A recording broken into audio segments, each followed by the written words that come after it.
Wis ya langsung ya.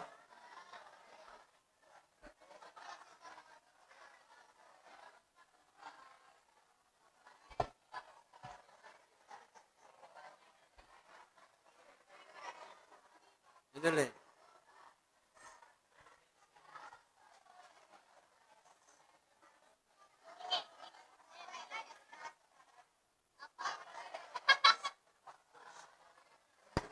Ayo waktunya ini sudah malam, cepetan. Kalau memang nggak ada, saya langsung mulai saja. Beda padanya.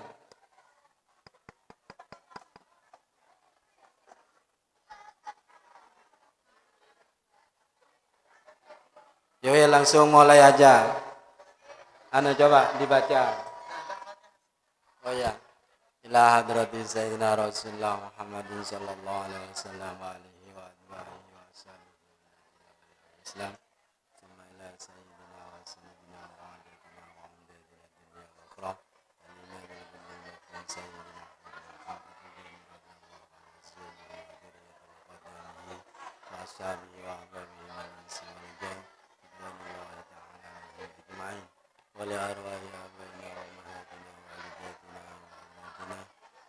شيخنا وشيخنا رسول الله صلى الله عليه وسلم ونخصصا إلى مؤسس هذا المعهد أحمد حسن محمد ثم خصوصا إلى مؤلف هذا الكتاب عبد القارئ ووصلهم وفرهم شيء لنا والأمر. الفاتحة.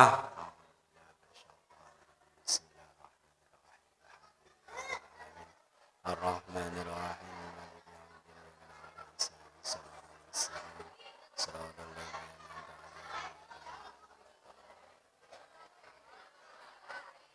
ya, mohon diteliti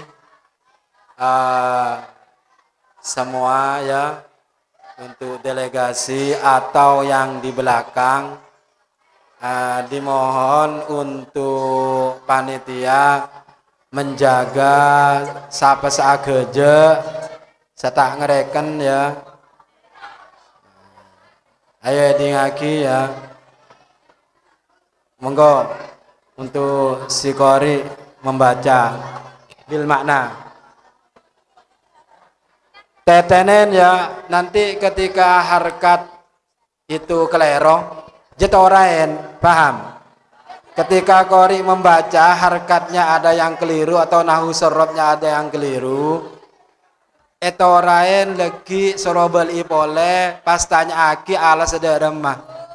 Otabe kalau memang tidak setuju, menurut saya ini dibaca gini, paham? Ayo monggo, monggo Qori membaca sejelas. Monitor me matem megang.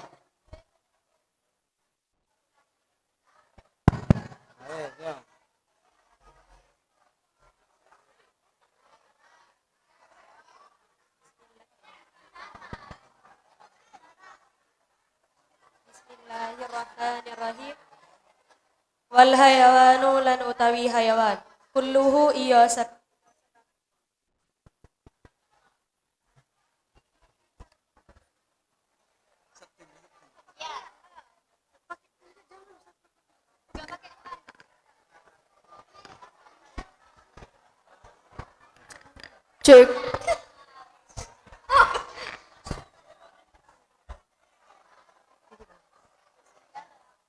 Bismillahirrahmanirrahim. Wal hayawanu utawi hayawan kulluhu iya sakabehane hayawan tahirun iku suci ilal kalba ing asu wal khinzira lan celeng wama lan hewan tawallada kang luhur apa ma minhuma saking kalba wal khinzir au min ahadihima utawa saking salah sijine kalba wal khinzir. Wal maitatu utawi bangkai kulluha iya sakabehane maitat najisatun iku najis ila samaka angin iwa wal jarada lan walang wal adamiya lan ana adam wa yusalu lan ten wasuh al ina'u apa wadah min wuluhil kalbi sangking jilate anjing wal khinzir lan babi sab'a maratin kalawan pitu piro-piro ambalan. Ihdahuna utawi salah suwijine sab'a maratin. Biturabi kalawan debu. Wa yusalu lan ten wasuh apa ina min sairin najasati saking sakarine piro-piro najis. Marrotan kelawan ambalan wahidatan kang siji. Takti kang tumeka apa marrotan wahidah alaihi ing atase sairun najasa. Wassalasu utawi telu ambalan. Iku afdalu luwe utama.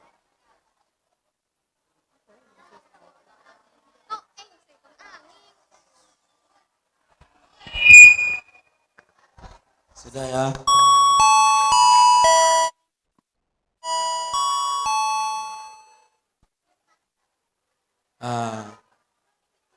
Ini tadi si Kori telah membaca mungkin dari delegasi atau yang dari belakang itu ada keiskalan dengan apa yang dibaca oleh Kori, baik dari segi makna atau segi nahwu sarofnya, itu monggo dipertanyakan. Monggo. Cek. Mega ada boleh ya. Riro Anur ya.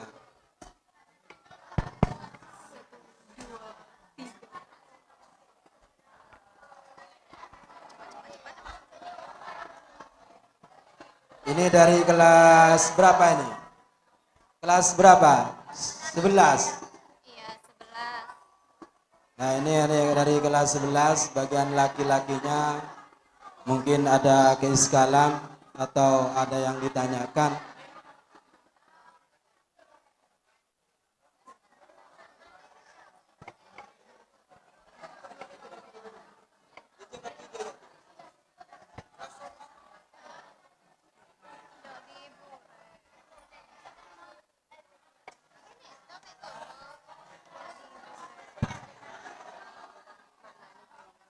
Ya, bagi deh.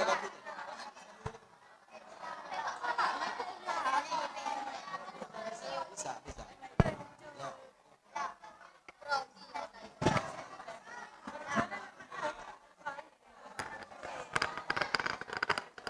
Ya. Saya ulangi, mungkin apa yang dibaca oleh si Kori, ada yang muskil atau berdese kelero, itu nanti dipertanyakan, atau kalau memang tak setuju silahkan monggo dari tiap delegasi.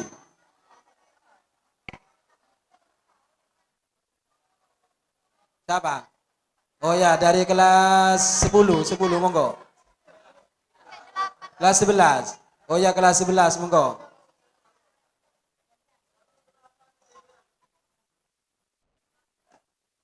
Mohon saya budi rame. Assalamualaikum warahmatullahi wabarakatuh. Di sini saya akan bertanya, biturabin ini kedudukannya menjadi apa?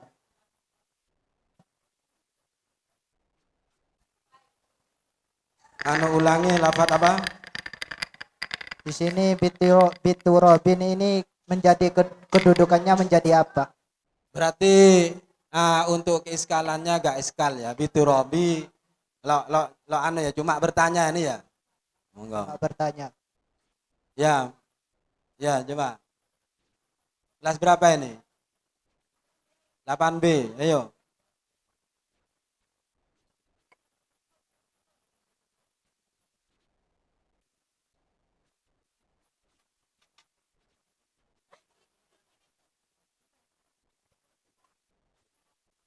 Assalamualaikum. Lafadz hal yawanu itu kan menjadi mubtada, khobarnya di mana? Lafadz hal yawanu kan menjadi mubtada, khobarnya di mana? Oh ya. Lafadz al hayawanu. Oh ya. Ya. Ini ya sudah ada 2 pertanyaan.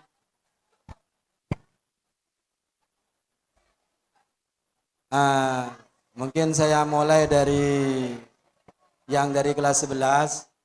Ini pertanyaannya, lafadz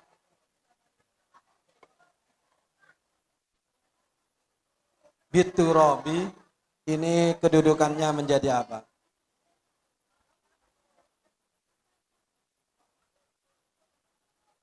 Lafadz bit. Iya, monggo. Iya. Bisa kita lihat itu di sana ada lafadz ihdahuna, yaitu maknanya utawi salah si cine sab'a marrotin iku biturabi kalawan debu. Nah, di sini biturabi itu menjadi khobar dari ihdahuna, yaitu mubtada'nya. Ya, ini sudah. Ya. Sudah. Ini jawaban dari Qori bahwasanya biturabi itu kedudukannya menjadi khobar dari lafadz ihdahunna. Sudah. Di sini saya masih janggal. Kenapa kok dibaca jer? Itu hober. Hober itu kan tadi dibaca jer. Kenapa kok dibaca jer? Biasanya khobar dibaca apa? Di mana-mana hober itu biasanya dibaca nasab, kalau nggak nasab rofa. Ini. Ini ada sanggahan. Kenapa di sini tuh kok dibaca jer? Gitu lah. Ya. Kok dibaca jer? Padahal di mana-mana itu khobar itu kalau nggak nasab rofa. Ini perlu ditanggapi nanti ini kalau ada yang salah. Ini mengatakan khobar itu kalau nggak nasab rofa katanya ya. Jadi kenapa kok dibaca jer di sana? Di lafadz biturabi. Biturabi itu ada ba di depannya. Ba yang kita tahu itu merupakan huruf jer, yaitu faidahnya bisa mengejarkan ya lafadz at-turabinya. Jadi hukum asal khobar itu rofa. Setauku hukum asal khobar itu rofa. Tapi karena di sini biturabi kemasukan huruf jer berupa ba, jadi dibaca jer, yaitu biturabi. Nah, jadi dari kelas 10 ini oleh kelas 11 ya. Oleh kelas 12 itu sekaligus dijawab sekaligus disalahkan kalian itu ya. Satu, kelas 11 mengatakan kalau mubtada itu dibaca nasab katanya ya. Jadi gak ada. Mubtada itu pada hakikat, pada asalnya dibaca rofa. Ya. Tapi di sini kenapa kok dibaca jer? Ini karena ada huruf jerba, ya. Sehingga di situ dibaca biturabi. Inilah.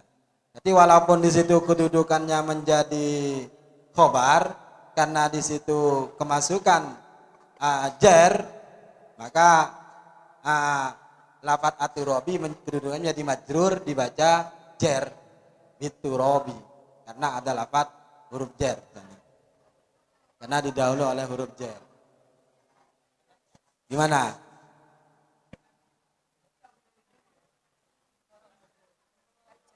Sudah ya? Sudah. Ya, terima kasih. Untuk apa itu? Untuk kelas 8B ini ada pertanyaan al-hayawan ini kan mubtada, khobarnya mana ini? Lafadz hayawan. Wal hayawan kan ini mubtada ya. Oke. Itu yang ditanyakan mana khobarnya? Wal hayawanu tawi hayawan kulluha yaw sakabehane hayawan tahirun iku suci. Jadi itu dijelaskan bahwa hewan itu suci. Nah, karena hewan itu hayawanun menjadi mubtada, di sana yang jadi khobarnya itu tahirun. Ya. Jadi keterangan dari Qori khobarnya itu adalah tohirun. Ya, mubtada'nya adalah al-hayawanu, khobarnya adalah tohirun. Mungkin umpama tak setuju tak apa-apa.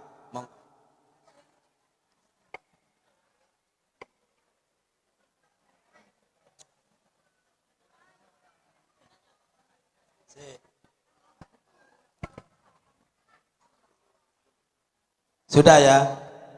Mungkin ada yang bantu menjawab. Kalau memang membantu kelas 8, lah setuju deh. Ya ini jawaban dari kelas 12 si Kori. Lafat al-ahyani kan mubtada, khobarnya mana? Dipertanyakan oleh kelas 8B, 9B ya. Jawabannya adalah lafat tohirun. Tohirun iku suci ya. Jadi tohirun itu adalah khobar dari lafat al-hayawanu. Ya, Taslim. Belum, monggo. Sudah? Belum, monggo. Ayo.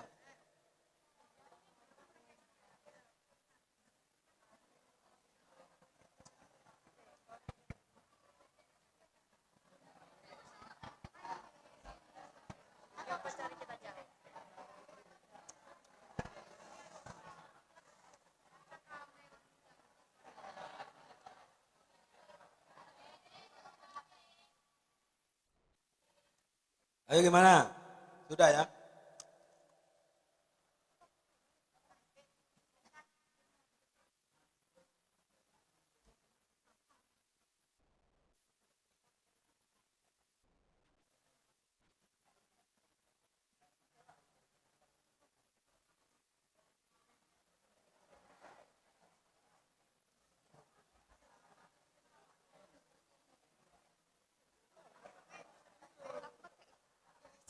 Ya sudah ya.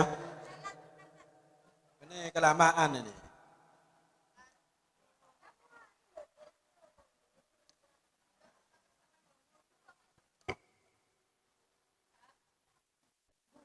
Yo.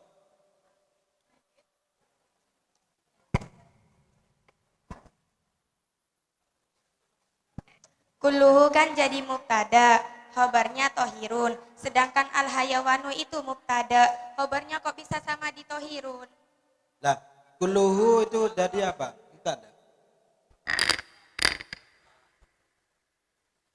Kulluhu itu enggak ada mubtada'nya. Nah, yang mubtada itu hayawanun. Al-hayawanu. Nah, kulluhu itu sebagai taukid, menguatkan perkataan dari lafat hayawanun, yo sekabehane hewan. Nah, tohirun baru menjadi khobar dari al-hayawanu. Gimana? Mungkin coba menurut sampean maknanya gimana?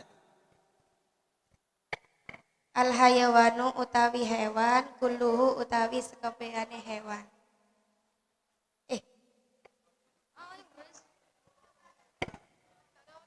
Ya begitu maknanya. Kulluhu utawi sekabehane hewan.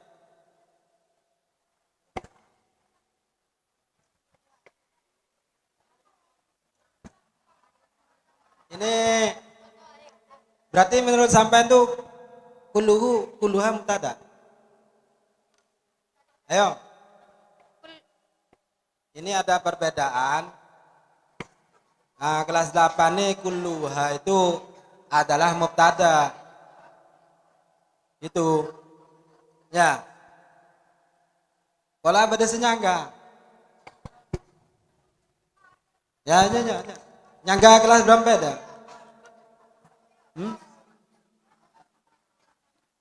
Bagi.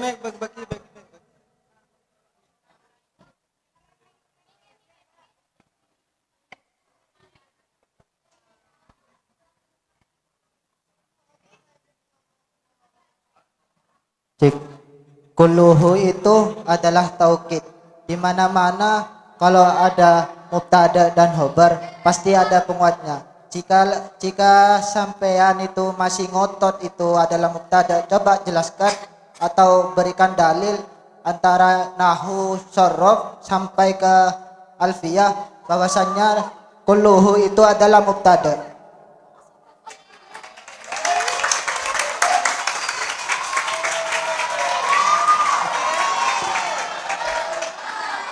Nggak. Coba. Ya, apakah sampean ingat kriteria mubtada itu seperti apa? Pola enggak mubtada itu apa? Tak usah make tak usah apa tak usah mun enggak takrifan dari mubtada apa? Lo enggak?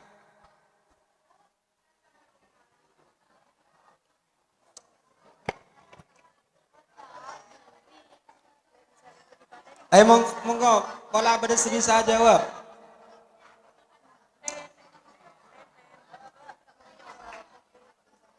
Berarti kulluha itu sampai nyerah itu adalah taukid bukan mubtada ya. Mun mubtada coba apa saya nyamai mubtada dulu.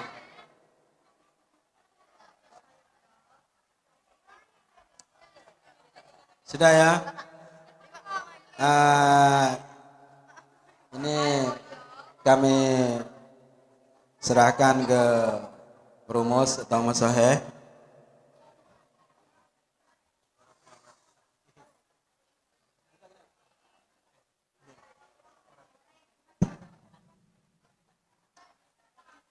Sudah. Ya. Nanti untuk fikihnya ya. Mungkin ini tadi ada pertanyaan biturob ini kedudukannya menjadi khobar. Kenapa kok dibaca jer?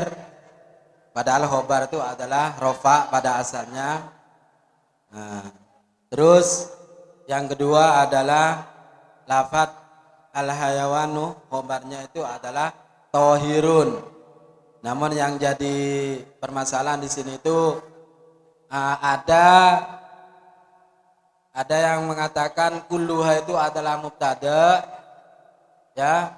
Terus dan ada yang mengatakan kulluha itu adalah taukid dari al-hayawan mubtada.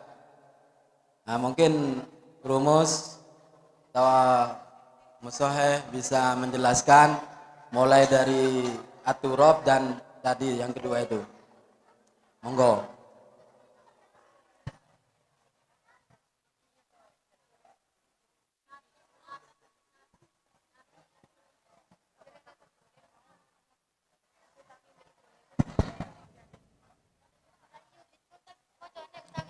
Bismillahirrahmanirrahim.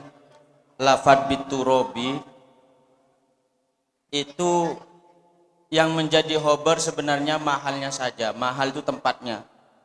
Berbicara tentang khobar itu pertama terbentuk dari khobar mufrad. Ada khobar itu ghairu mufrad. Ghairu mufrad itu yang terbentuk dari jumlah. Dari ghairu mufrad, jumlah maksudnya itu terbagi lagi. Ada jumlah,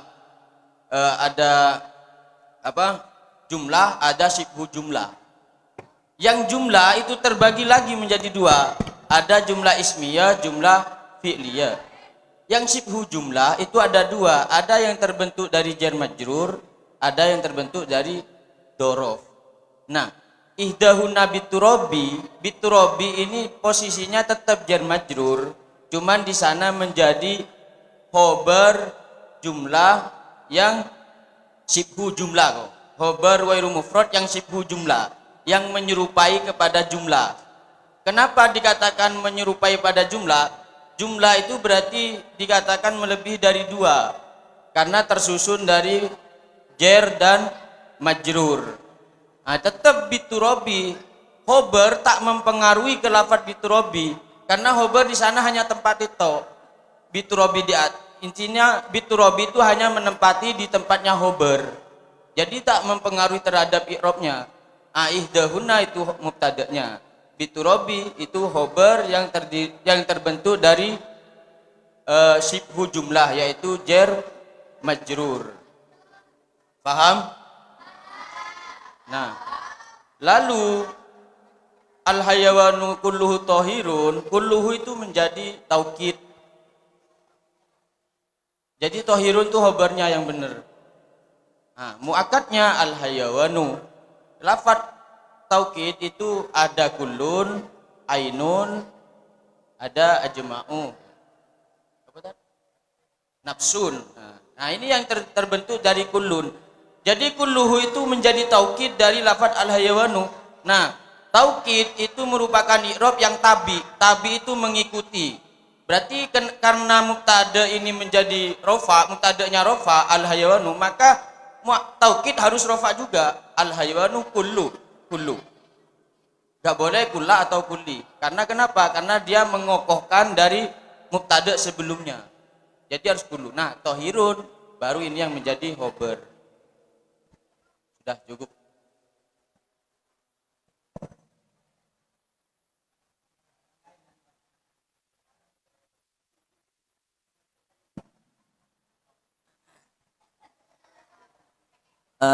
Perlu diketahui untuk para musyawirin semuanya, baik laki-laki ataupun perempuan,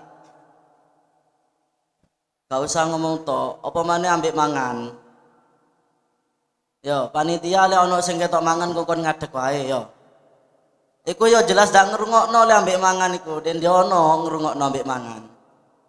Aja niru asatite, pean wis padha ta ambek asatite pintere. Gak usah ditiru yo, pean niru asatite yo niru apike.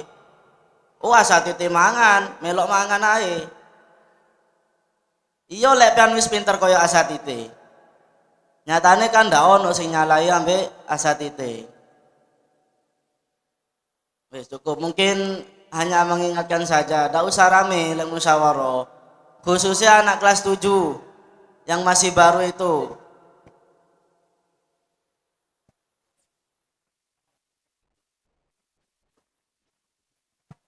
Wis tadi untuk pembahasan wal hayawanu sama biturabi itu sudah dijelaskan semua sama Ustadz Hilmi, yakni wal hayawanu kulluhu tohirun. Jadi sudah jelas ya, kalau khobarnya itu tohirun, bukan kulluhu ataupun bukan yang lainnya.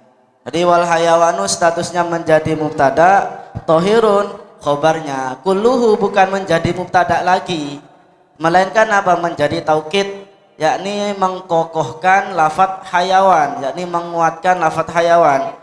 Wal hayawanu utawi hewan, bukan hanya sekedar hewan, tapi kulluhu, dikuatkan lagi semua hewan, begitu. Guna daripada taukid itu menguatkan lafadz sebelumnya hewan berarti.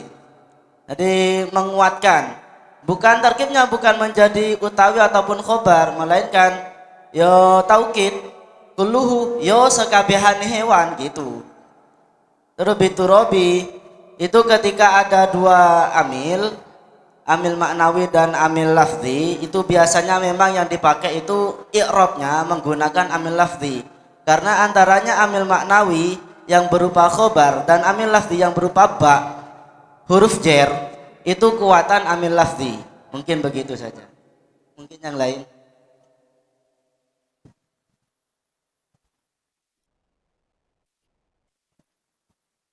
Nah, ini alhamdulillah jawaban dari para rumus dan musahih. Ya, ini kesimpulannya apa itu lafadz biturabi ya.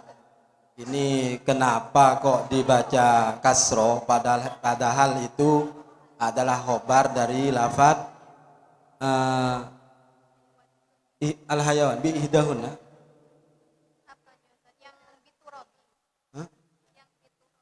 Iya ihdahunna, padahal itu adalah mubtadanya adalah ihdahunna khobar biturabi. Ya. Itu alasannya karena di situ itu apa itu khobar itu secara mahal. Ya. Secara mahal jadi tidak bisa merubah pada harkat yang kedudukan yang ada. Kan itu mahal mahal minal i'rab berarti ya. Termasuk jumlah mahal minal i'rab, tapi sibeh ya. Yang sibeh ya. Berarti mahalnya mahal rofa itu ya. Tapi bacaannya tetap biturobi. Mahalnya mahal rofa, kenapa? Karena kedudukannya menjadi khobar. Ya, biturobi. Kok dibaca iya? Karena di situ apa itu tidak bisa merubah pada kedudukan yang ada. Ya, terus dan lagi jawabannya amil lafdi dengan amil ya Satsabi. Amil lafdi dengan amil maknawi itu kuatan amil lafdi. Ya, biturobi. Paham ya? Jadi kesimpulannya mahal apa biturobi? Mahal rofa. Ya, karena kedudukannya menjadi nah. Mun saya tanya biturobi neto, ya jer, karena terdiri dari jar majrur. Ya paham ya? Ya. Terus masalah tadi al hayawan kulluhu tohirun. Ini sudah jelas ya. Kalau kullu itu adalah taukid daripada al hayawan. Jadi bani mubtada ya. Berarti taukid cara maknanya kulluha yo sekabiane hayawannya. Ya. Bani baca kulluha utai bani dia kulluha yo sekabiane hayawan. Iku tohirun suci. Ya.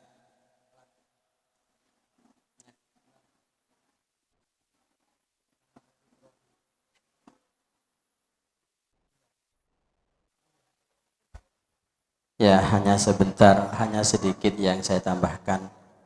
Hanya tambahan ilmu saja. Alhamdulillah. Biturab itu sama dengan alhamdulillah itu. Alhamdulillah utawi sekabiani puji lillahi iku tetep kaduwe Allah, ya. Ihdahunnah utawi salah suwijine turab sab'oh. Biturab iku tetap otawa iku ono kelawan debu. Di situ pernah saya baca bahwasanya dalam susunan seperti itu ulama khilaf. Ada yang mengatakan yang menjadi khobar itu memang biturobnya. Khobarnya itu biturob itu. Tapi kenapa kok dibaca jer? Karena ada huruf jer.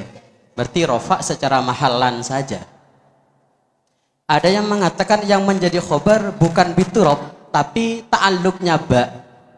Yang mana ta'alluqnya ba itu kepada lafadz yang dibuang. Bisa istaqarrah, ya, mustaqirrun, bisa kainun. Jadi kalau ta'alluqnya pada mustaqirrun berarti ikut tetap, nah, mana tetap. Ya. Kalau ta'alluqnya pada kainun berarti iku ono kelawan.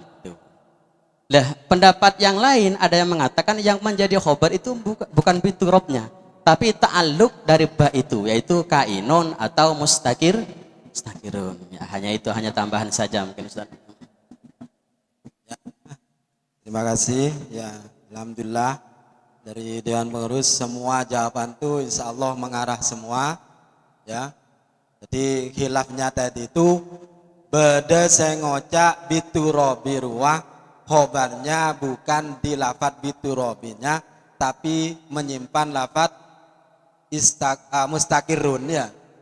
Iku mustakirun tetap biturobi kelawan debu. Paham? Jadi biturobi tetap jar majrur. Ya. Terus ada yang biturobi memang khobarnya, tapi secara mahal. Ya, ya paham ya. Makanya musyawarah itu sangat penting. Karena mun lo musyawarah lo kira jelentre kadang jia jawab ya. Jadi memang tetap bermanfaat. Ya wis. Ini sekarang masalah penjelasan ya. Nahwu sorfiana sudah selesai. Sekarang masalah penjelasan. Coba mohon mongko dikori menjelaskan. Diartikan wal hayawanu sampai wasas afdol itu. Ya. Iya. Iya kapi. Titik koma apa tepak ya? Coba dibaca wal hayawanu kullu ta'irun, ai baca kapi lah apa pasir tenja. Jadi harus ada titik koma aja. Misalnya macam dina wal hayawanu kulluhu tahirun illal kalwa hizra ma tawallada minhuma aw min ahadima ub. Kata apa? Wal hayawanu kulluhu tahirun unja terus aki illal kalba aw min ahadima ub. Rumah dia boleh. Wal mayyitatu kulluha najisatun illas sama kawal jarul adamiyah ub. Wa yusalu al ina min wulughil kalbi wal khinzir sab'a marratin idahunna biturab apa terus ria idahunna biturabi wa yusalu min sa'rin najasati marratan wahidan ta'ti alaihi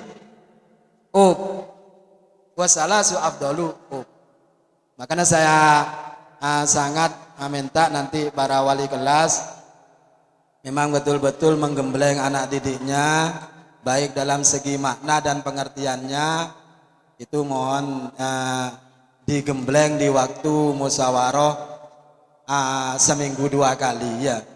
Nanti misalnya kelas 7 kan umpama lo andi makna itu caranya ya maknain kada. Paham? Untuk wali kelasnya memaknai dulu terus diterangkan ya. Belen ramai gembleng sekarang nanti ketika musyawarah kubro sudah mempunyai persiapan. Ya monggo kelas 12 dibaca dan diterangkan. Baca lafaz terus diartikan. Wal hayawanu kulluhu tahirun illal kalba wal khinzira wa ma tawallada minhuma aw min ahadihima. Semua hewan itu suci ilal kalba wal khinzira kecuali anjing dan babi wa ma tawallada minhuma dan hewan yang lahir dari keduanya yaitu anjing dan babi au min ahadihima atau dari salah satunya anjing dan babi tersebut. Wal maitatu kulluha najisatun illa sama kawal jarada wal adamiyah.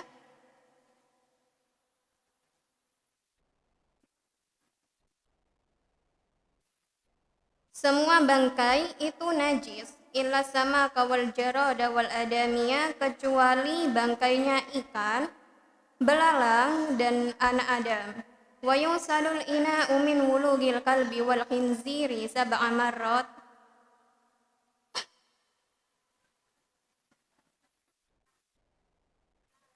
Dan dibasuh wadah yang terkena jilatan anjing dan babi sebanyak 7 kali basuhan. Ihdahunna biturabi, salah satunya dicampur dengan debu. Salah satunya disela-selai dengan debu. Wa yusalu min sa'irin najasati marratan wahidatan ta'ti alaihi.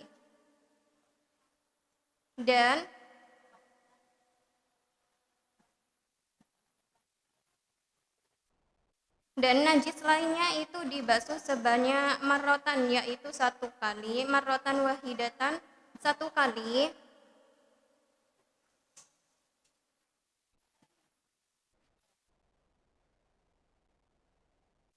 yang didatangkan pada najis tersebut.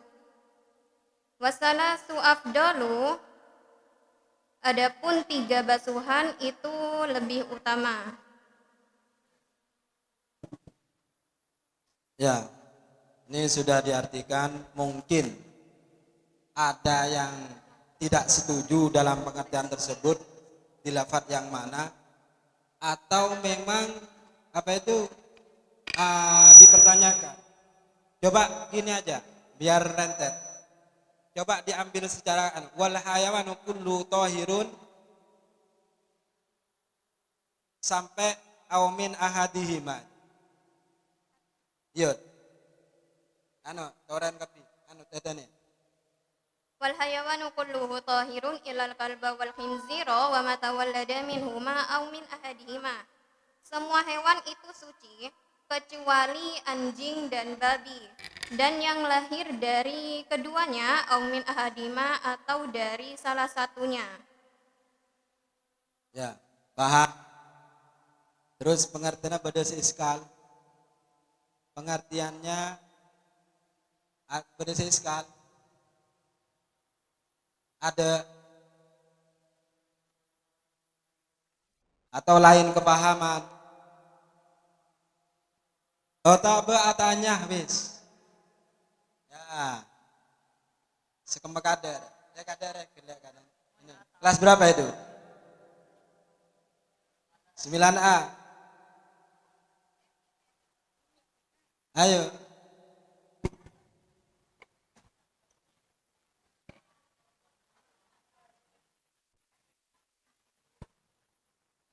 Assalamualaikum warahmatullahi wabarakatuh. Waalaikumsalam warahmatullahi wabarakatuh. Ikan itu kan suci. Saya jadi ingat, dulu kan pernah ada istilah putri duyung itu sampai difilmkan. Yang saya tanyakan, putri duyung itu memang ada apa enggak? Kalau memang ada, di mana tempatnya dan bagaimana hukumnya?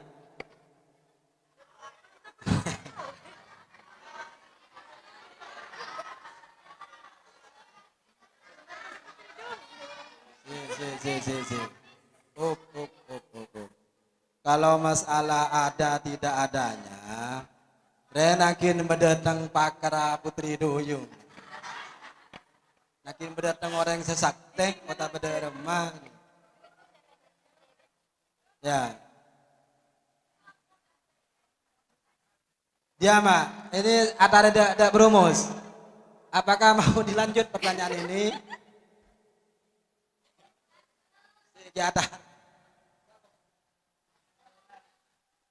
Putri duyung.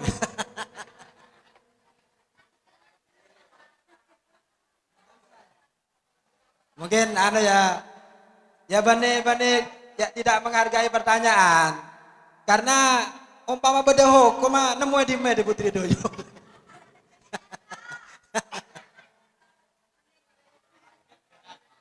Ya. Ya mungkin yang lain mungkin. Ini dari Dewan Perumus tidak usah dibahas, mungkin yang lain. Hah? Ya coba ayo.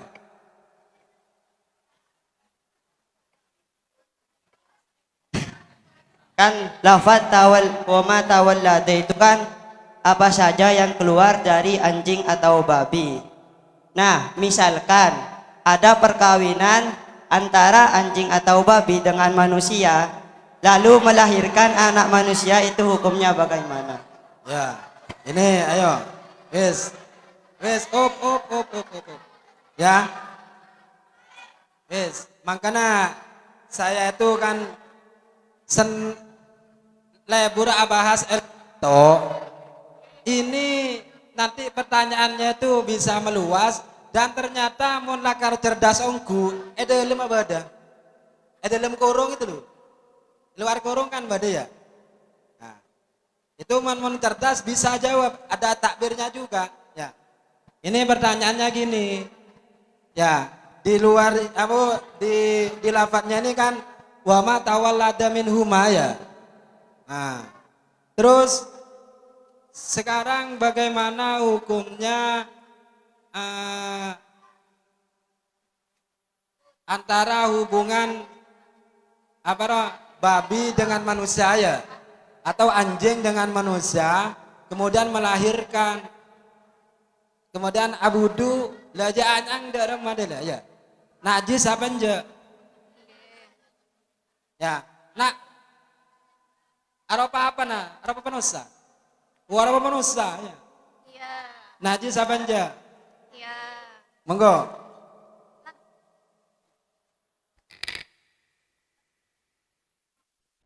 Ada anjing atau babi yang kawin sama manusia, lahir anak manusia. Nah, kalau sampean lihat dari status dia sebagai manusia, emang asal hukumnya itu memang suci, manusia itu suci. Nah, tapi kalau sampean lihat dari dohirnya bahwa dia keluar Ayo, dari ini persetubuhan, Jak rame. Ini kelas berapa? Kelas 12 penyaram. Aja rame kelas 12. Ayo, sebagai tertua nyuntuin tidak semudah. Beri contoh tidak semudah. Ya. Ya. Ya mau terus. Ya, pertanyaan tadi antara anjing dan manusia terus melahirkan berupa manusia. Ya. kalau dilihat dari status dia sebagai manusia, hukumnya emang suci, tapi kalau kita lihat secara dohirnya bahwa dia itu lahir dari persetubuhan antara babi, yang kita tahu bahwa babi itu memang najis dan manusia, maka manusianya itu najis.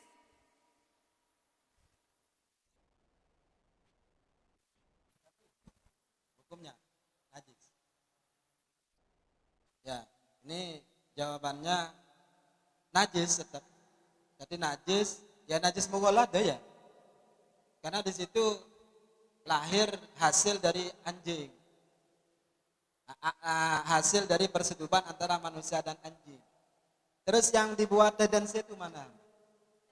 Saya kebai memperkuat tendensinya aja. Ibarat. Ya ini, wa ma tawallada minhuma au min ahadihima. Amin ahadihimanya ini. Ya. Amin ahadihimanya itu ya. Jadi salah satu baik. Ya. Misal anjing moso ya. Ya najis anaknya itu. Atau anjing moso penosa. Ya najis. Saya gabayano aumin ahadihima ya. Ya. Gimana?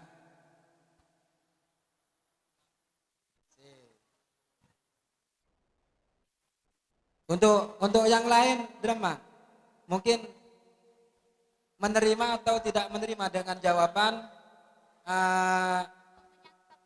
nyangga.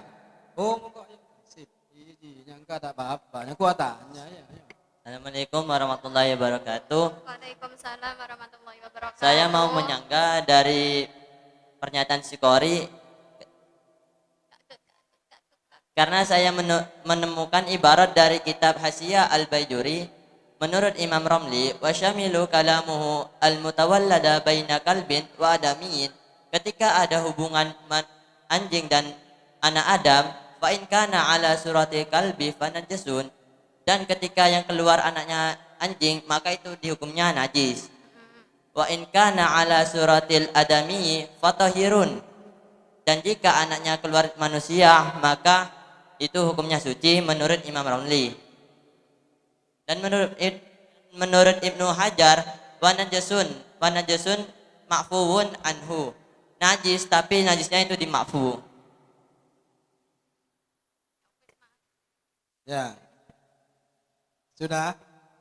Berarti kesimpulan ada. Jika yang keluar anaknya itu anjing maka najis. Dan jika anak yang keluarnya kebanyakan manusia maka itu hukumnya suci menurut Imam Romli. Tapi ketika menurut Ibnu Hajar yang keluar itu anjing atau manusia itu hukumnya najis tapi najisnya dimakfu, Ustaz. Gimana? Saya setujunya yang najis yang dimakfu, karena itu memang anak Adam. Pada dasarnya anak Adam itu hukumnya suci jika dia berupa manusia. Yang mengatakan suci tidak setuju.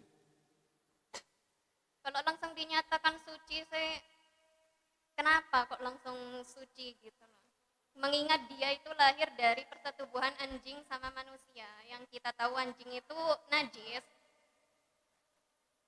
Ya kan itu menurut Imam Romli. Coba dibaca Imam Romli. Wa syamilu kalamu al-mutawallada baina kalbin wa adamiyin, wa in kana ala surati kalbi fanajasun. wa in kana ala suratil adamiyyin fatahirun maka itu. Iya. Jadi ini tuh keterangannya. Sesuatu yang lahir dari antara anjing bi manusia ya. Itu kalau berupa anjing itu najis. Kalau berupa manusia itu suci gitu toh. Itu menurut Imam Romli. Tapi menurut Imam Ibnu Hajar makfu. Ya. Ya. Iya, najis yang dimakfu. Ya. Terus pada nyangga yang di mana itu? Hah? Jawaban ini. Ayo monggo. Coba jelaskan apa bedanya manusia itu sama hewan. Kalau antum tadi bilangi, tadi apa itu hewan sama manusia itu beda, terus disebutkan di dalam kitab, saya akan menjawab langsung dari pusatnya, yaitu Nabi Muhammad SAW, di mana beliau pernah dawuh, al insanu hayawanun natik, manusia itu adalah hewan. Nah, kok di sana itu antara Imam Romli, bukan saya menyalahkan Imam Romli. Oh ya, terima kasih. Ya enggak apa-apa, bagus. Ya terus. Bukan saya menyalahkan Imam Romli. Di sana kan ada perbedaan. Di Imam Romli menyatakan manusia sama hewan itu beda. Tapi Rasulullah itu menyatakan al insanu hayawanun natik. Manusia itu adalah hewan yang berakal. Coba jelaskan definisi antara manusia dan hewan. Oh, ya, berarti gini ya. Tadi menurut Husain itu tetap menyanggah, bahkan Imam Romli pun disanggah, ya? Karena melihat nggak apa-apa. Makanya berani bawa takbir harus bisa jawab sampean ya. Kan ini punya takbir ya. Itu menurut Husain itu kenapa kok beda? Kalau hayawan dengan manusia, misalnya sekarang anjing dengan kambing ya, itu kok najis gitu. Sekarang anjing dengan manusia itu kok hilaf gitu. Padahal di situ sama-sama hewan. Dalam ada. Berarti hukumnya apa itu? Hukumnya. Senyap yang membawa takbir ditentang, bagaimana jawabannya? Ini kok bisa adalah sama-sama hewan, padahal manusia pun juga hewan ya. Yang di sana itu al hayawanun natik, al insanu hayawanun natik. Jadi gampang-gampangnya bitakbir, mulai sangka bi Husain ini ya.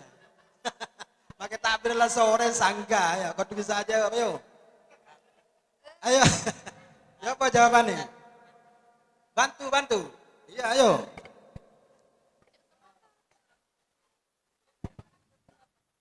Kan katanya hewan itu kan sama dengan manusia. Berarti manusia juga sama dengan hewan yang najis.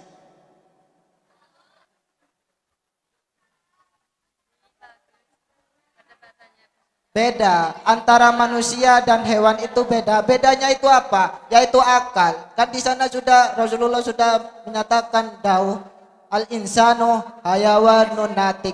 Manusia itu adalah hewan. Apa itu? Tanda kurungnya itu adalah mempunyai akal. Coba pertanyaan saya itu cuma satu. Definisikan hewan dan manusia. Itu saja. Nggak gini ya, gini. Beda. Bisa menjawab, yuk. Jadi mungkin Husain itu masih berpegang teguh, masih berkokoh. Di dalam fikihnya saja, al hayawanu kulluhu tohirun kan gitu ya. Illal kalba wal insi. Berarti manusia suci. Dan sama-sama suci kok beda ya? Padahal sama hayawan. Hukumnya ketika diarahkan ke manusia itu beda, hilaf. bade sing ngocak suci bade makfu. Tapi kalau sing berhubungan dengan hewan yang suci juga, kambing langsung najis itu hukumnya. Ya wis. Apa jawab apa dah? Ya ayo. Tanggap dalam aja. Assalamualaikum warahmatullahi wabarakatuh. Salam. Kan tadi Fahmi nanya Ustaz, apa bedanya manusia dan hewan? Ya perasaan tadi udah dijawab sendiri sama Fahmi. Ya bedanya itu cuman dari akalnya doang Ustaz. Bedanya. Hukumnya, Manusia. berarti hukumnya sama ya? Kalau hukumnya beda. Beda. Manusia suci, kambing sebenarnya mata kisah kok. Kambing hukumnya manusia Suci. kok sama itu? Enggak kan tadi Fahmi nanyanya apa bedanya manusia dan hewan. Ya saya jawab ya bedanya itu cuman di akal doang. Hewan gak punya akal, manusia punya akal, itu aja. Berarti masalah hukum tetap Beda. beda. Beda. Beda Ustaz. Bedanya gimana?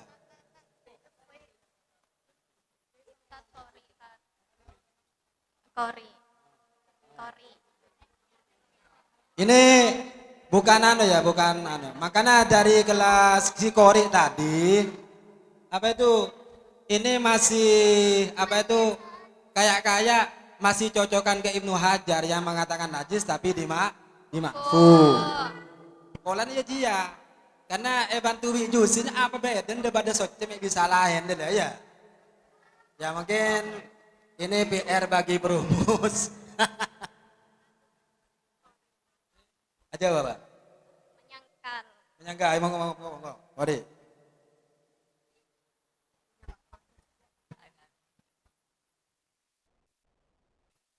Kalau dari segi akal, perbedaan dari hewan dan manusia, sebenarnya hewan itu juga punya akal. Kalau dia lapar ya makan, kalau dia ngantuk ya tidur. Dia itu punya akal. Kenapa sampean bilang perbedaan antara hewan dan manusia itu akalnya?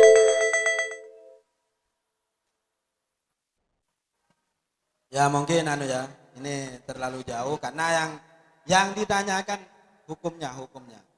Kalau dalam segi bentuk akal tuh pasti ya ada beda, iya. Ini yang ditanyakan masalah hukum, mungkin saya arahkan ke perumus atau musohe, di mana ini apa? Tambahan Ustaz tuh tambahan. Tadi yang najisnya dimakfu saya keberatan. Tetap najisnya muhalladoh. Itu saja. Ya ini ya dari monggo dari pengurus perumus untuk menjawab atau menanggapi dari masalah ini.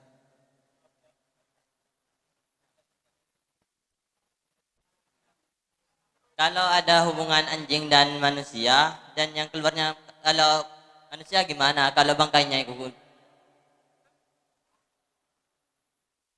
Kan di kitab sudah dijelaskan bahwa bangkai manusia itu suci. Sampean tadi kurang menyimak Fathul Qoribnya. Kan di sana sudah disebutkan wa ma tawallada minhuma aw min ahadihima.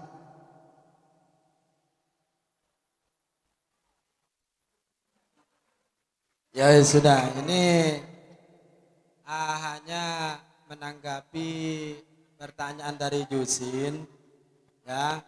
Tapi apa itu ya biar agak lega lah walaupun dengan jawaban menurut perumus gimana itu. Antara untuk membedakan manusia dengan kambing sehingga di situ ketika berhubungan dengan hayawan najis mughalladah itu hukumnya beda. Ya. Kalau kambing berhubungan dengan anjing itu langsung anaknya najis mughalladah ya. Tapi kalau antara manusia dengan anjing atau dengan babi ini masih ada dua ulama yang berbeda pendapat. ya paling gini ditafsir gitu loh. Kalau berupa anjing itu langsung najis mughalladha. Kalau berupa manusia itu ulama hilaf. Ya. Bada sengoca itu suci, ada yang mengatakan najis. Nah, tapi dimakfu ya. Nah, ini kenapa kok bisa beda antara kambing di manusia? Mungkin tadi Bapak Berumus bisa menjelaskan tentang perbedaan ini biar dak saling sangga ini. Agak PR ini. Monggo.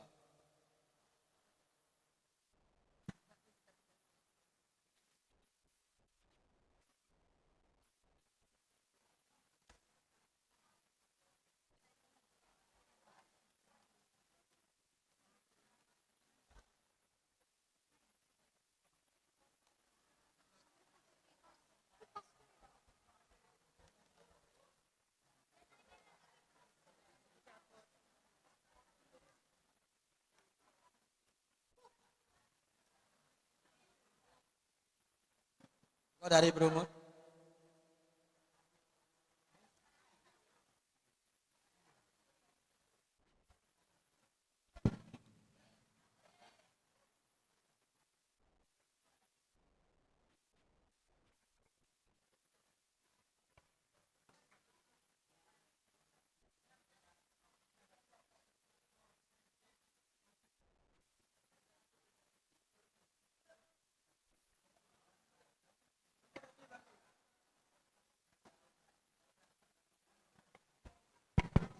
Cik. Bismillahirrahmanirrahim. Pertama ingin menanggapi tentang hayawanun natik. Iki ngajak pinter-pinteran apa goblok-goblok. Berbicara al-insanu hayawanun natik itu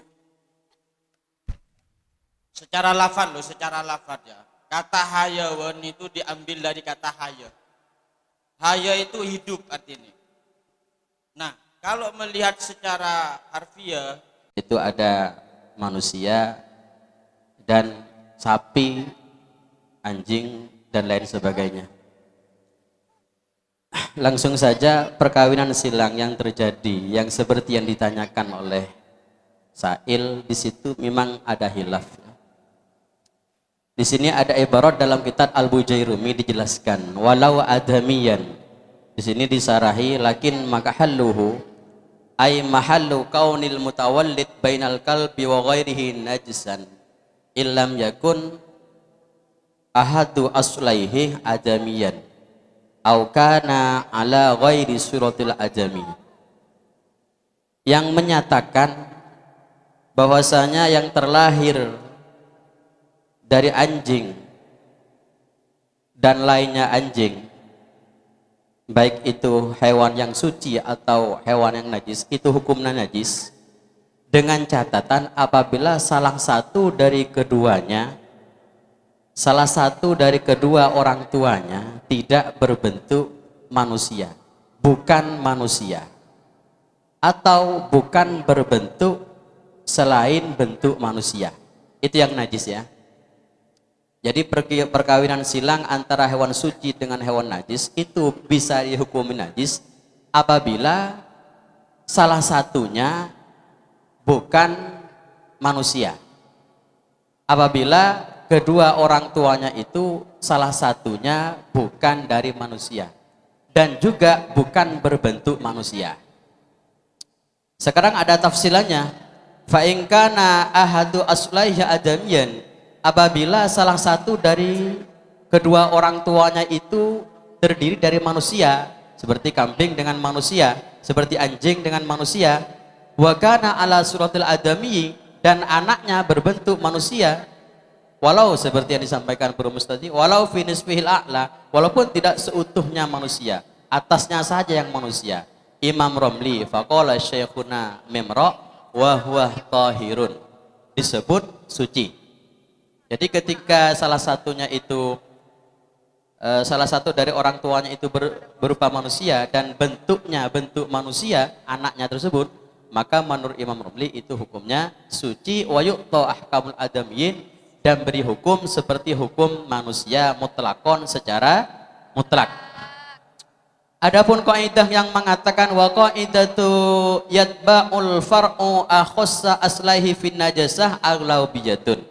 Adapun kaidah yang menyatakan, ini ada kaidah yang menyatakan seperti ini. Ketika ada perkawinan silang antara manusia, antara barang suci, hewan suci dengan hewan najis, maka ikut yang lebih rendah di dalam najisnya. Kaidah seperti itu adalah aulabiyah, kaprahnya seperti itu. Namun wa tamassuk bi dhahiril kitab was sunnah aula, adapun berpegang teguh dengan zahirnya kitab Al-Qur'an dan sunnah itu lebih utama daripada kaidah. Kalau secara kaidah memang harus ngikut pada yang lebih rendah di dalam hukum najisnya. Tapi kaidah yang menyatakan ngikut pada yang lebih rendah di dalam hukum najisnya, itu kaidah aulabiyah, kaidah yang secara kaprahnya saja, tidak semua berarti. Seperti perkawinan anjing dengan manusia, ini kan harusnya berarti kan najis anaknya itu, tapi tidak di sini. Ya, termasuk pengecualian. Mungkin seperti itu. Ya, berarti ini jawabannya apa? Pertama itu hilaf memang ya antara Imam Romli dan Imam Ibnu Hajar. Kalau Imam Romli itu suci, kalau Ibnu Hajar najis tapi dimakfur. Nah, terus tentang perbedaan hukum dengan yang lain, ya kenapa manusia itu kok bisa suci kalau berupa manusia? Ya, kalau kambing dengan anjing kok najis anaknya itu, tapi kalau anjing dengan manusia kok masih perlu ditafsil? Ya, ini jawabannya apa itu melihat di dohir Al-Quran ya. Kalau manusia itu hukumnya suci, bahkan bangkainya pun hukumnya suci. Itu manusia. Ya. Terus kaidah biasa namun antara hewan berhubungan itu hukumnya itu ikut yang paling rendah. Misalnya patek bi kambing, norok patek najis berarti. Itu kaidah aglabiyah, nyak benyang kadeng dia deh. Tapi bukan semuanya. Ada barang selebih becek, barang serendah, tapi tetap norok dak sebecek. Ya penuh saja. Makanya memang manusia itu memang kebanyakan pengecualian. Seekema apa bangkainya semua hayawan itu najis, tapi bangkainya manusia soce. Karena muljen aja. Karena muljen. Ya paham ya? Jadi itu jawabannya Bang ya. Karena melihat dohirul Al-Quran. Ya, kalau manusia itu suci. Paham ya? Ya, memang lo bisa memang ya. Al-Fatihah.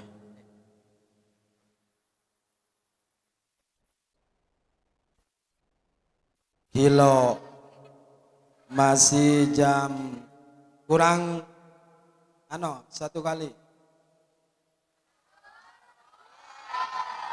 Lah, nenang. Ini bahkan kalau kubro ini pulangnya tuh 9:30. Ayo. Coba diartikan. Wal mayyitatu kulluha najisatun illa sama wal jarada wal adamiyah. Jarten. Ayo diaki. Wal maitatu kulluha najisatun illa sama wal jarada wal adamiyah. Semua bangkai itu najis illa sama kawal jarada wal adamiyah, kecuali ikan, belalang dan anak Adam. Sudah paham?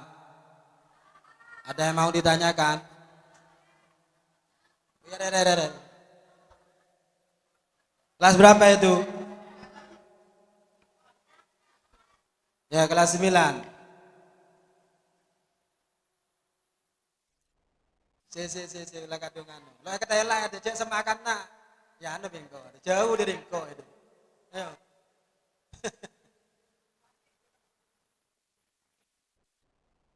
Ayo, baik.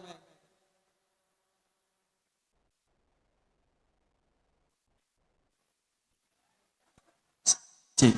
Assalamualaikum warahmatullahi wabarakatuh. Di sini saya mau bertanya, semua bangkai hewan kan itu haram.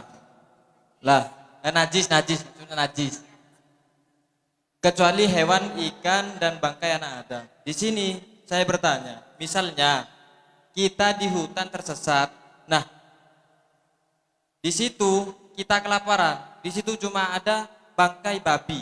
Maka bagaimana hukumnya? Apa boleh kita makan bangkai babi itu? Kan bangkai babi tersebut najis. Sudah cukup. Terus.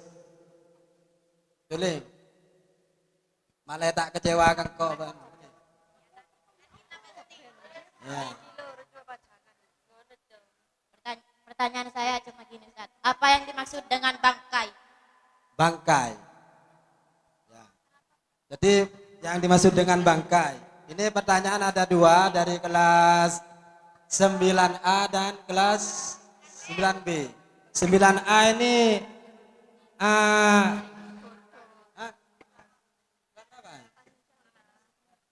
11. Kelas 11 ini bertanya bagaimana hukumnya memakan bangkai anjing ya, makan babi yang ada di tengah hutan, yang enggak ada makanan lain selain itu. Tadi pertanyaannya kalau ada bangkainya babi di tengah hutan, itu termasuk keadaan yang darurat sebenarnya. Karena seandainya kalau kita gak makan bangkai babi tersebut, ya kita mati. Karena itu darurat, maka bangkai babi tersebut boleh untuk dimakan. Di situ kan dijelaskan bahwasanya babi itu najis. Maka boleh, berarti boleh dimakan. Nah, itu keadaan yang darurat, itu pengecualian. Kalau sampean ada di sini terus sampean mambabi, yo jelas-jelas gak boleh lah. Jadi kalau dengan alasan darurat itu boleh makan. Umpama tak ngakan mati. Ya. Umpama tak ngakan dia bisa menyebabkan sakit pas mati dia. Atau mati ya? Ya. Ya, itu jawabannya dari Sikori, tidak apa-apa itu. Tapi makannya itu sampai seberapa itu? Sampai secukupnya ae, Secukupnya. jangan keenaan. Karena kuat wis tak usah terus lagi. Wis ngakan Pak lema umpaan pas seger boleh wis terus lagi haram. Berarti di situ dibolehkan, Ustaz. Dibolehkan sekedar secukupnya kalau memang dalam keadaan darurat. Nah. Ayo Edam. Siapa nyaman sampai kelopain nih? Nurin. Oh iya. Nurin. Lin, saya nggak Lin. Apa yang dimaksud dengan bangkai, Ustaz? Apa yang dimaksud dengan bangkai? Oh iya, bangkai. Ini pertanyaan dari kelas 9B ya. Ta'rifan dari bangkai itu apa? Bangkai Hewan itu itu bisa disebut bangkai kalau dia mati tidak melalui proses penyembelihan secara syar'i. Yang kita tahu bahwa penyembelihannya itu ya harus terputus 3 hal, yaitu tenggorokan, kerongkongan, dan urat nadinya. Jadi yang dinamakan bangkai itu pokok hewan yang mati tapi bukan lewat sembelihan secara syar'i. Baru dikatakan bangkai. Gitu. Ya. Ya, setuju ya? Ya. Wis ada yang menyangga? Ya teruskan, Arten boleh. Wa yusalu al-ina'u min wuluwil kalbi wal hinzir sab'a marratin idahu nabi turabi. Tuh.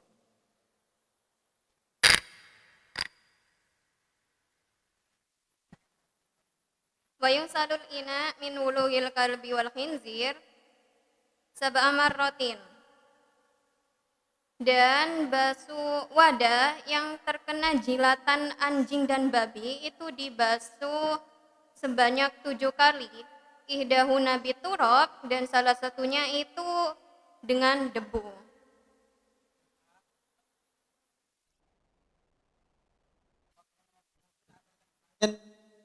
Kalau mang sama berdesaatannya, ada saatannya? Tidak ada? Kalau gak ada diteruskan artiannya. Tidak ada? Benih bujer? Ada apa gak ada? Hah? Gak ada. Terus wa yugsalu. Ayo monggo saya buka pertanyaan satu aja pas kalau memang ada ya. Kelas berapa ya? 12 ya.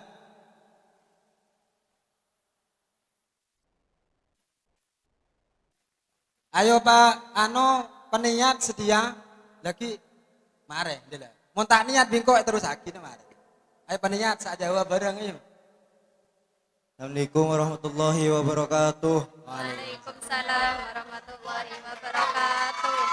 Berapa banyak debu yang dibutuhkan Demah? untuk bisa mensucikan? Demah boleh diulangi. Berapa banyak debu yang dibutuhkan untuk mensucikan? Oh ini dari kelas 12 bertanya campurannya ya. Campurannya itu berapa? Dile? Apakah lagi seliter moso seliter, airnya seliter, debunya seliter, apa remah itu ukurannya seperti apa? Cara mencampurnya itu loh. Ukurannya debunya. Sekiranya debu tersebut itu bisa menghilangkan najis. Caranya. Iya berapa Bud? Sekilo apa 2 kilo dari ruah? Lah ini tidak pakai ukuran takaran sekilo 2 kilo. Ini pakai takaran secukupnya hingga najis tersebut bisa dihilangkan.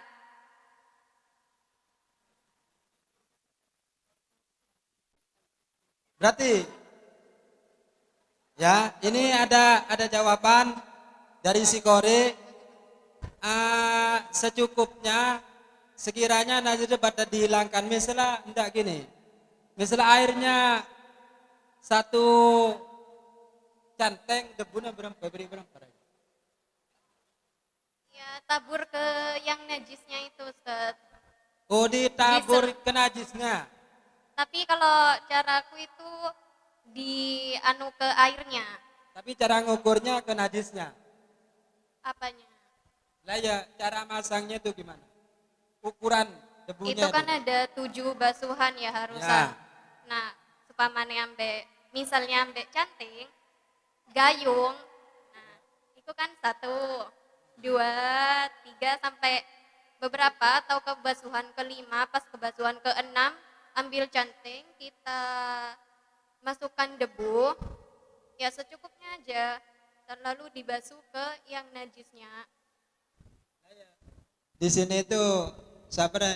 Teng makan, teng siapa deh? Rosi ya. Itu Kak. Campurannya itu kan ini Rosi bingung nih. Iya. Apa lagi nyampur lagi titik deser apa ngerako dia. Maka sehingga di sana itu jana ukurannya seperti apa gitu. Kata-kata secukupnya itu seperti apa di sana. Apalagi kayak ngalak titik kadang masang micin. Iya, sedikit juga gak apa-apa Ustaz. sedikit secukupnya, tergantung dari najisnya tersebut. Pokok lah campur walaupun jadi kadang micin tidak apa-apa. Ya ojo ta. Jedam. Jedam. Ya seginian lah, kayak seginian. Ya apa tak cara mukore. Ya, yes, terima kasih. Mungkin ada yang lain bisa menjawab ukuran dari masang debu aja dalam campurannya. Nah, ayo. Saya mau membantu si Kori. Kan di situ dijelaskan bahwa campurannya debu itu dikira-kirakan. Ya dikira-kirakan kan air dibasuh 7. Yang salah satunya dicampur dengan debu. Nah, debu itu dikira-kirakan sama-sama. Kira-kira seperti apa? Ya dikira-kirakan Ustadz. Sepergem lah, sepergem. Hah? Sepergem. Kan itu dicampur Ustadz. Lah ya, misalnya ya. Kira-kira akhirnya berarti ada ukuran tidak? Dalam kalau udah ada ukurannya, mau ya ukur di sendok ini bisa aja. sekiranya cukup ada Ustadz. Lah ya, saya kocak cokopnya debu seberapa deh lah. Tanya Aki Rosi. 50% Oh berarti mon aingnya secanteng, bedina secanteng nih. Ya enggak Ustadz, separuhnya Ustadz. Ya cuma ambil secukupnya aja ya, maksudnya agak sedikit Ustadz. Kan kalau 1 sendok kan sedikit. Terima kasih. Mungkin yang lain ini karena masih tidak punya ukuran. Pola beda seandi ukuran. Oh sekarang aing ada ya. Ada ya. Monggo.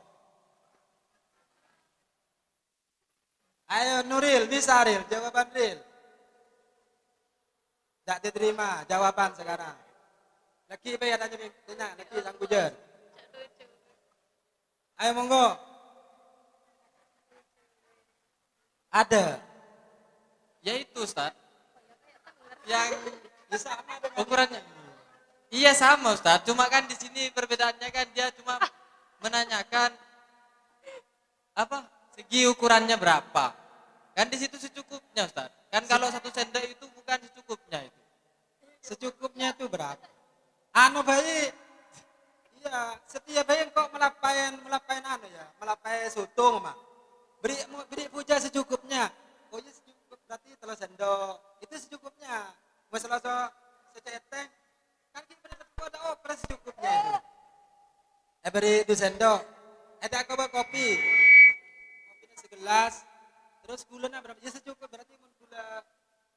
Kopinya 1 sendok, gulanya 2 sendok malah ya. Sekiranya udah tercampur sama air Ustaz. Iya, semua tercampur. Ya, tuh. Ayo Putri. Pola Andi jawaban sana, ya. Ya, make bagi ini. Ya.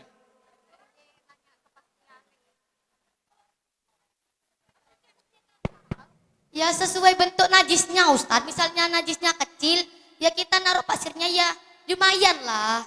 Jangan dikit-dikit banget, jangan banyak-banyak banget. Berarti, wes, ya ini ada ukuran ini. Kalau najisnya berarti tanahnya segini ya. Hah? Ya pasirnya tergantung sama najisnya Ustadz.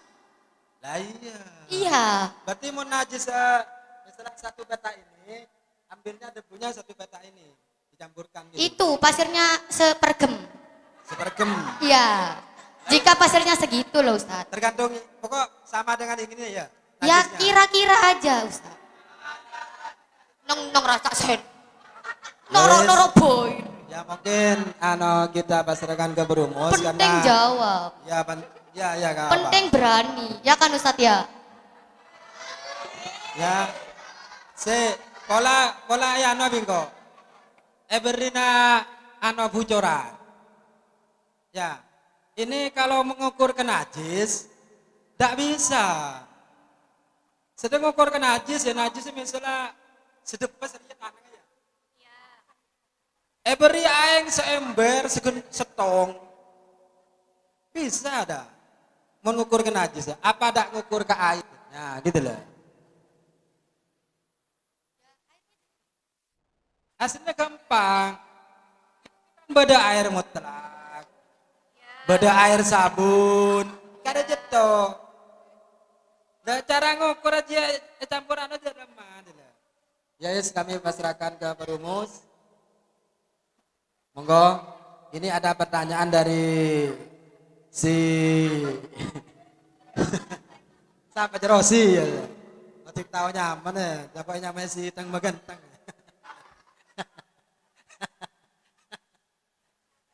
Nah, monggo. Ini pertanyaan dari si Rosi. Ukuran menambah debunya itu berapa? Kan gini, cara membasuh najis itu 7 kali dan salah satu dari 7 itu dicampur dengan debu. Ukuran mencampurnya itu berapa? Monggo untuk Dewan Perumus dan Musoheh.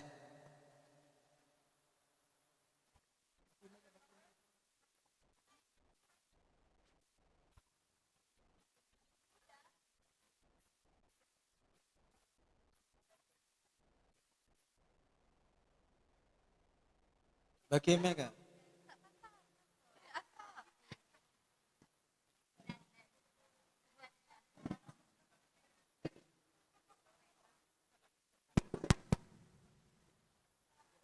Ustadz, ini Pak Moderator, Pak Ustadz Rozak, ini ada pertanyaan, mengapa pakai debu Ustadz? Kenapa gak pakai tepung serbaguna atau gula pasir gitu?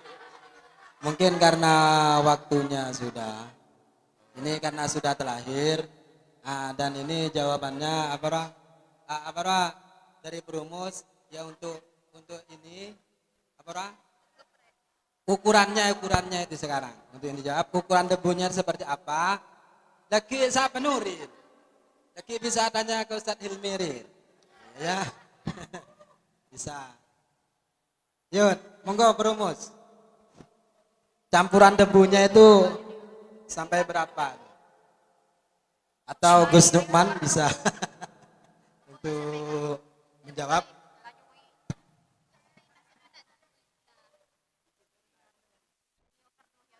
Bismillahirrahmanirrahim.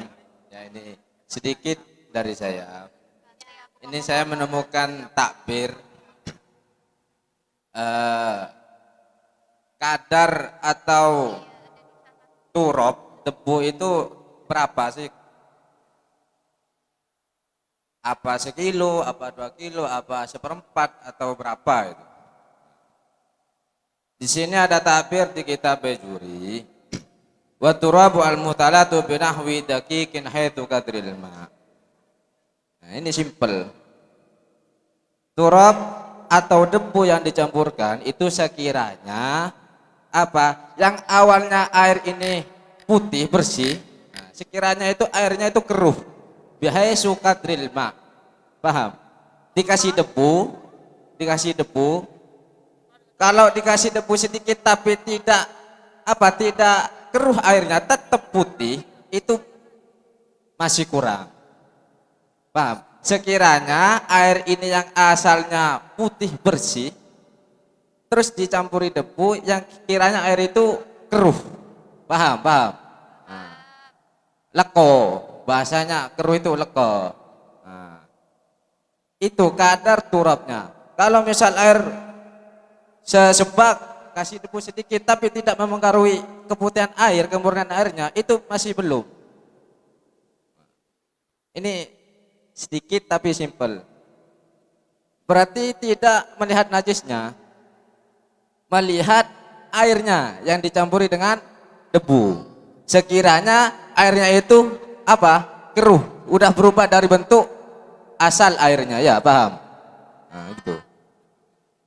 Nah, kenapa ada pertanyaan, kenapa kok gak pakai tepung air? Kok gak pakai sabun? Kenapa kok harus debu? Di sini dilanjutkan wa kharaja bit turabi wa ghairuhu kal asnan wasabun.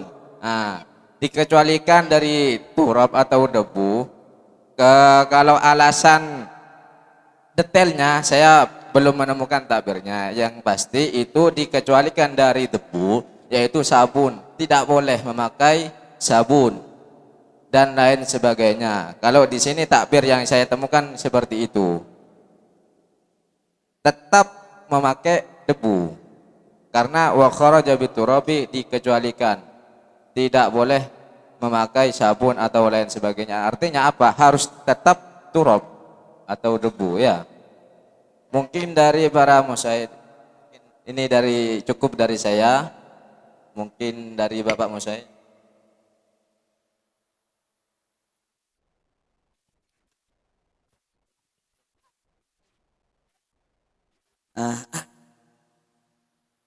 Jadi untuk permasalahan campuran debu itu seberapa? Tadi sudah dijelaskan sama Ustadz Holil, mungkin saya cuma menambahi saja. Kadar campuran debu itu kata Ustadz Holil sekiranya debu itu membuat air tersebut itu menjadi keruh. Saya tambahi di sini. Jadi pertanyaan kalian itu merujuknya itu terhadap fatul qoribnya. Makanya tujuan daripada musyawarah kita pindah buat takrib itu panjen tujuannya apa? Biar ada pertanyaan yang merujuknya ke fatul qorib. Ternyata ada. Pertanyaan kalian itu merujuknya ke fatul qorib, jawabannya ada di fatul qoribnya. Tapi kalian kan nggak baca fatul qoribnya, tapi baca takribnya. Ya. Pertama, kadar campuran debu itu sampai berapa? Yang pertama, ihdahuna masubatun biturab at-tahur, yakni yang dicampur dengan debu yang mensucikan ya, bukan suci tapi tidak mensucikan, tapi suci mensucikan. Ya'umu al-mahal al-mutanajis, yang bisa mencukupi terhadap tempat terkena najis. Jadi campurannya debu terhadap air itu apa? Yo harus cukup nang tempat apa? Nang tempat terkena najis tersebut. Misalnya najisnya banyak sampai setengah bangku. Kok kalian campur air tersebut hanya sedikit? Ya gak bisa, karena apa? Gak mencukupi terhadap tempat najis tersebut. Itu jawabannya ban kono nang fatul qoribe, duduk nang dindi. Ya. Jadi terus tak tambahi mana nang kene. Kadar campuran debu tersebut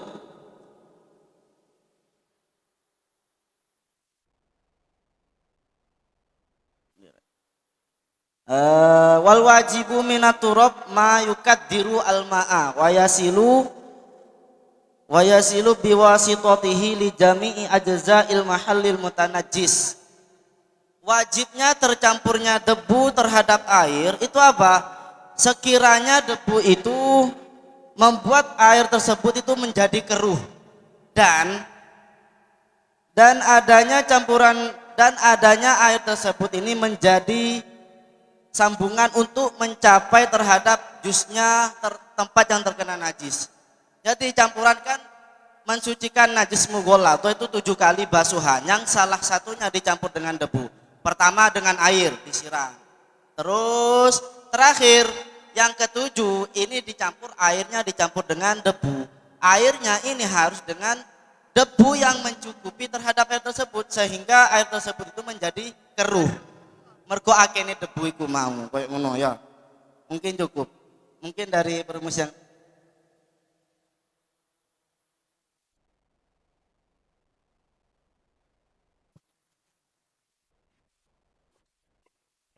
ini sebenarnya saya juga sama menemukan seperti yang disampaikan oleh perumus yang lain. Masalah ukurannya debu itu sekiranya banyu atau air itu menjadi keruh dan mencukupi pada najis yang ada ini. Masalah kenapa harus pakai debu, tidak boleh selain debu. Tadi saya baca nemukan ibarat bahwasanya itu memang ta'abudi.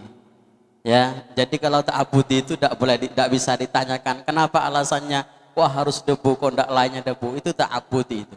Wis kita jalankan saja itu.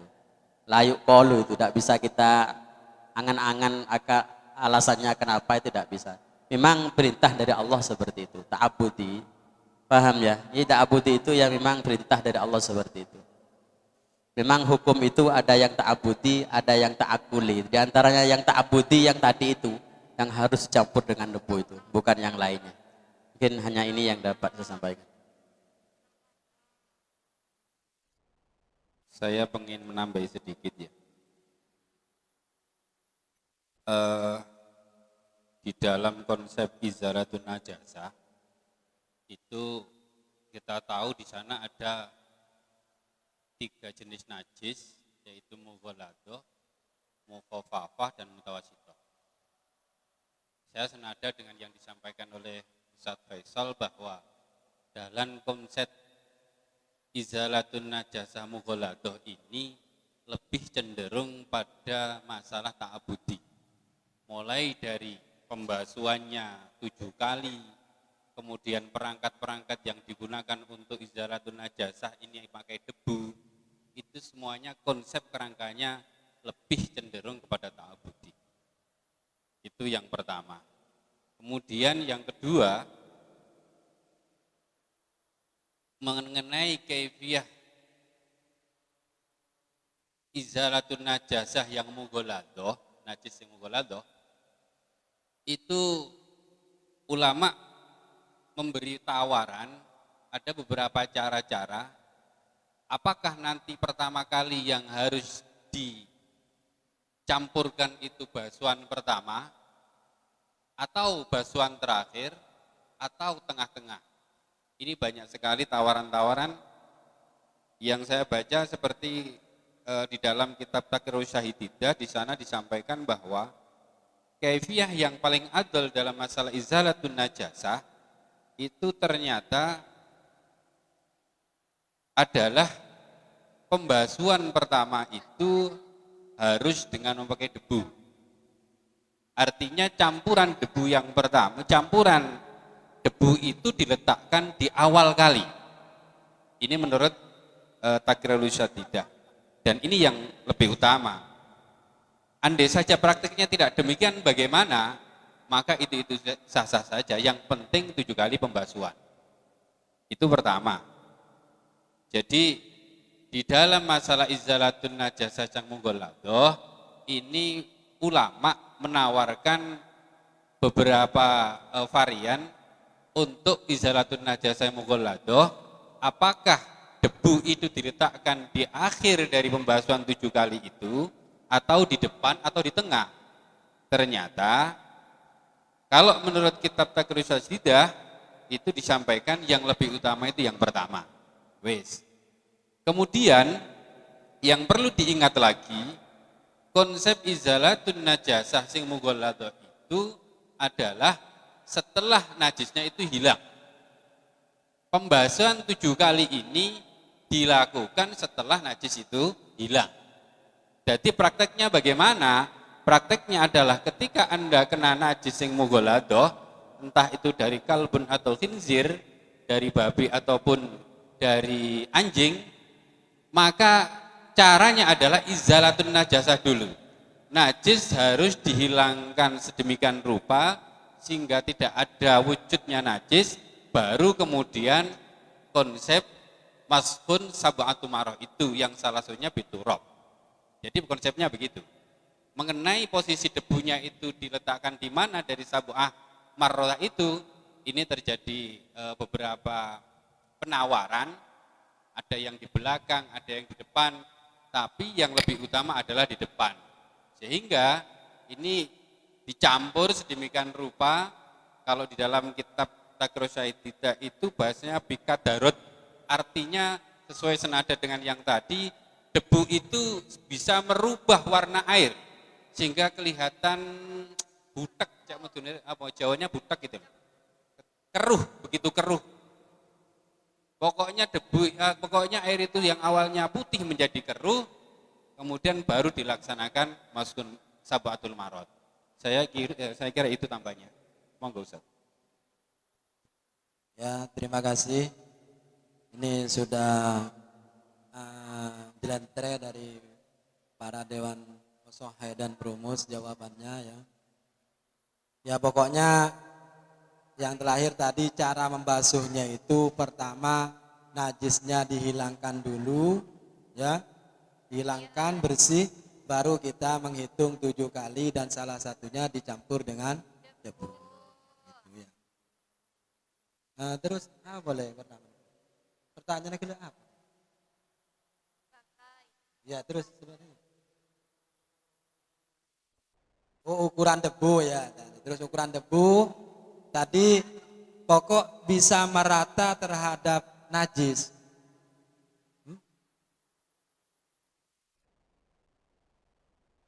Oke. Iya, itu di kitab Fathul Qoribah bisa meratakan terhadap najisnya, artinya berarti airnya harus keruh. Paham ya? Harus keto. Mon every debu ki pening kan lo bisa rata. Ya najis.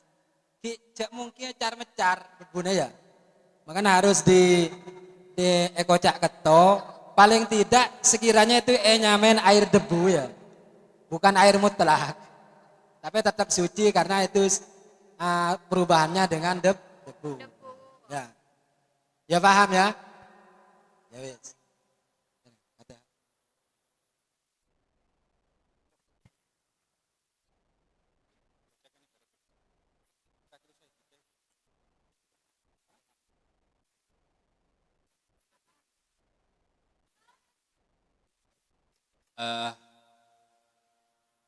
Sebagai penutup atau Fatihah ya Ustaz. Semoga dengan bacaan Fatihah apa yang kita lakukan ini benar-benar memberi keberkahan kepada kita semua, menjadi asbabun nuzul, asbabul futuh wa asbabun nuzul wa asbabud dukhul jannah. Amin Allahumma amin. Al-Fatihah.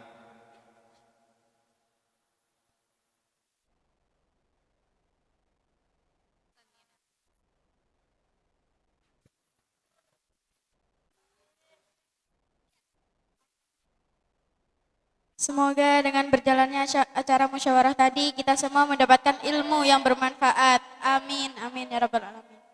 Memasuki acara yang terakhir, yakni penutup atau doa yang akan disampaikan oleh Al-Mukarram Ustadz Sobi. Kepadanya waktu dan tempat kami haturkan.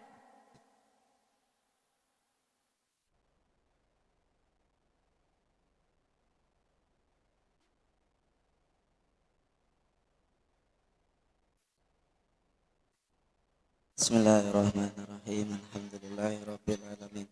Hamdan yu'afina wa yukafi mazida ya rabbana lakal hamdu kama yanbaghi li jalali wajhika wa sultanik. Allahumma shalli ala sayyidina Muhammadin salatan tunjina biha min jamil ahwali wal afat. Taqdi lana jamil hajat wa tutahhiruna biha min jamil sayyi'at wa tarfa'una biha takala darajat wa tuballighuna biha qasal ghayar min jamil khairati fil hayati wa ba'dal mamat.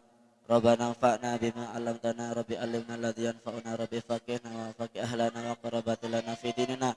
Rabbana atina fid dunya hasanatan wa fil akhirati hasanatan wa qina adzabannar. Sallallahu alaihi Muhammad wa ala alihi wasallam. Subhana rabbika rabbil izzati amma yasifun wa salamun alal mursalin walhamdulillahi rabbil alamin. Sirul Fatihah.